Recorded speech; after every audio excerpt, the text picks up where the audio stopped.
Bienvenue sur Africa 24 dans cette nouvelle édition du QG Weekend. Voici les titres de l'actualité.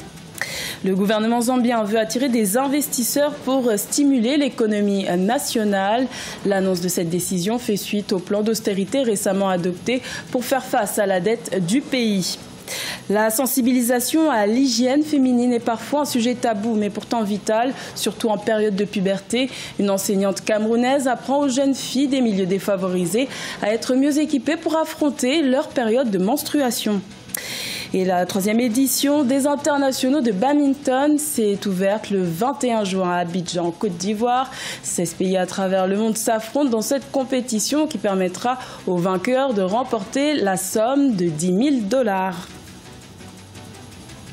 Mais tout d'abord, l'électorat de la République démocratique du Congo a été officiellement convoqué par la CENI ce samedi 23 juin en vue des élections provinciales, législatives et présidentielles prévues le 23 décembre 2018. Les 171 bureaux de réception et de traitement des candidatures seront ouverts dès ce dimanche 24 juin sur l'ensemble du territoire national, selon le président de la Commission électorale nationale indépendante, Corneille Nangaa. Pour rappel, ces élections sont très attendues car elles ont déjà été reportées à 2 reprises. Également, dans l'actualité, une explosion est survenue ce samedi 23 juin lors d'un rassemblement politique à Addis Abeba en Éthiopie. Un rassemblement politique auquel le Premier ministre Abiy Ahmed avait pris part. Au moins 85 blessés seraient à dénombrer selon le gouvernement. Les autorités assurent qu'aucune perte en vie humaine n'est à signaler.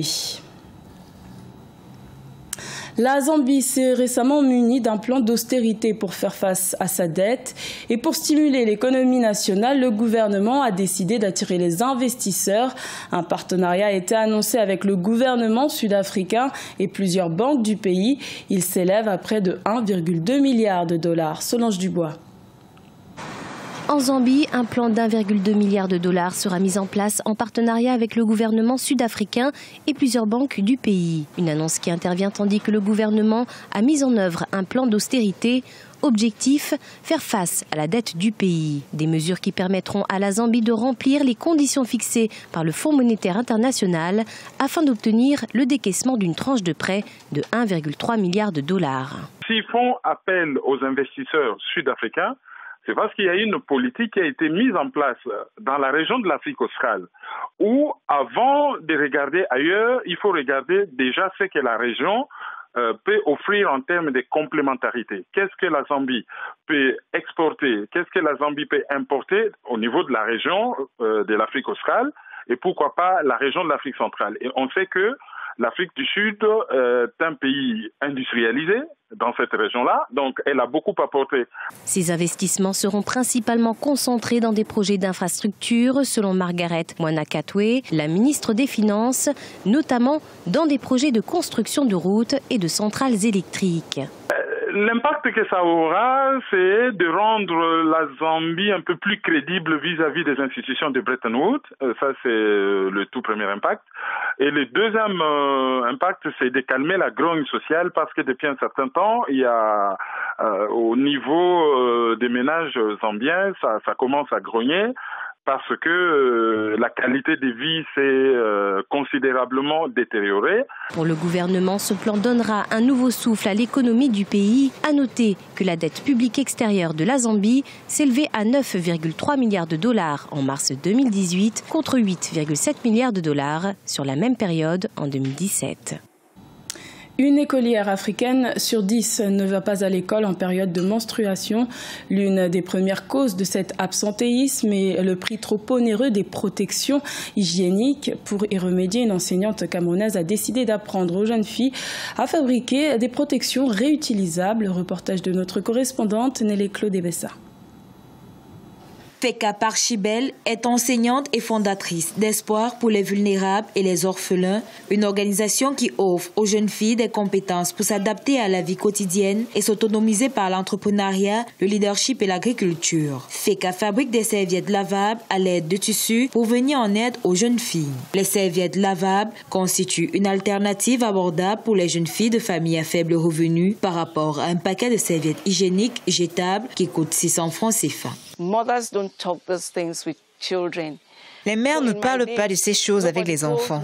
À mon époque, personne ne m'en avait parlé. Quand c'est arrivé, on m'a juste dit « D'accord, tu es une femme » et on m'a donné un paquet de serviettes. Quand le paquet est fini, j'ai dû utiliser autre chose. J'ai dû utiliser du papier toilette et ce n'était pas vraiment facile. Parce que j'avais vécu cette expérience, j'étais vraiment motivée pour aider ces jeunes filles.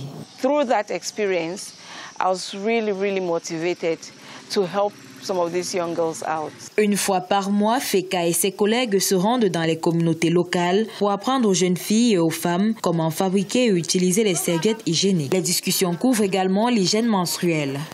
Quand j'ai pris une serviette hygiénique de tante Pache, la serviette m'a aidé d'une certaine façon. Du matin au soir, je ne la changeais pas. Aucune fuite. Je peux jouer, je peux sortir. Les militantes disent qu'il est important de rendre les serviettes les plus accessibles possibles car les jeunes filles sont souvent forcées de rester à la maison pendant leurs règles, ce qui affecte leur développement et leur estime de soi. Jusqu'à présent, Feka a travaillé dans 30 communautés au Cameroun ainsi qu'en République démocratique du Congo et dans des communautés de réfugiés en Ouganda. La capitale économique ivoirienne Abidjan accueille depuis le 21 juin la 3e édition des internationaux de badminton, une compétition qui réunit 16 pays venus d'Afrique, d'Amérique, d'Europe et d'Asie jusqu'au 24 juin. Reportage de notre correspondant Olivier Conan. Les badistes togolais font une belle entrée lors de la 3e édition des internationaux de badminton de Côte d'Ivoire. Kokou Awito et Lamidi Eliassou du Togo ont respectivement dominé en simple homme 2-7 à 0 et 2-7 à 1 les Ivoiriens Abdoulaye Sanogo et Oussou Ndri. Ils se qualifient ainsi pour le dernier tour des préliminaires de cette compétition. On n'est pas venu pour perdre, ça c'est un, et on s'est dit au moins on doit passer les premiers tours et étant donné que les conditions étaient vraiment difficiles pour qu'on arrive, donc c'était cette motivation qui était derrière qui a fait qu'on a gagné. C'est un peu l'expérience qui a joué, sinon moi j'étais vraiment très fatigué, mais comme il n'a pas su gérer son énergie, c'est pourquoi j'ai fini par remporter le 3e set. Le badminton a été introduit en Côte d'Ivoire en 2009. Le pays organisateur des internationaux de cette compétition occupe la 10e place africaine de la discipline. 16 athlètes ivoiriens prennent part à cette 3e édition des internationaux de badminton. Et les autorités comptent sur leurs performances pour repositionner le badminton ivoirien dans le monde.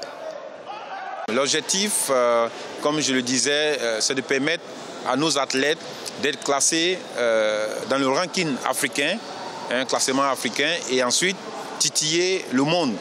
Nous avons, disons, l'ambition de participer un jour aux Jeux Olympiques. Donc cela suppose qu'il faut travailler, il faut permettre à ces jeunes gens de se frotter à plus fort. Après les réussites des premières et deuxième éditions des internationaux de badminton en 2016 et 2017, 16 pays sont présents pour la 3e édition du 21 au 24 juin 2018 à Abidjan. Les vainqueurs repartiront avec $10 000. Ce journal a été réalisé par l'ensemble de la rédaction. Merci de votre fidélité.